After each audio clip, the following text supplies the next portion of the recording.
The much-awaited India Tourism Mart kicks off in New Delhi. India is growing stronger every year. In the year 2013, we were the World Economic Forum's Travel and Tourism Competitiveness Index ranked us at number 65th, and in the year 2017, we have come to the 40th position. This time, thanks to the support that the industry got from the Ministry of Tourism, we were able to put this together in 2.5 months. We in the tourism industry, we take every obstacle as a challenge and we convert it into an opportunity. Around 300 international buyers are attending this Mart. Definitely, as a first step, this is going to be very successful. All the associations would get together and have a brilliant and well executed format where everyone brings in their very best. Both industry and Ministry of Tourism jointly do it. We also agreed.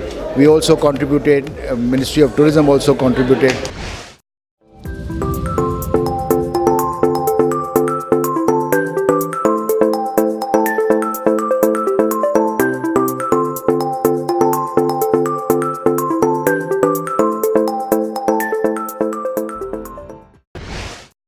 The Ministry of Tourism is organising a Paryatan Parv across the country from the 16th to the 27th of September 2018. हमारी government of India चाहती है कि हम tourism को एक momentum दें और मैं समझता हूं कि इस प्रकार के कार्यक्रमों के माध्यम से निश्चित रूप से टूरिज्म को जो हम मोमेंटम देना चाहते हैं वह मोमेंटम निश्चित रूप से प्राप्त होगा. We're going to have incredible art performances, performing arts, music and cuisine, everything, food, everything is going to be here and across state capitals and various cities. So this is going to be a fantastic showcasing of India that's happening here. This year we are having the Paryatan Parv at a much larger scale. We have about more than 3,000 activities lined up for these 12 days and about 28 to 30 states and UTs are partnering with us.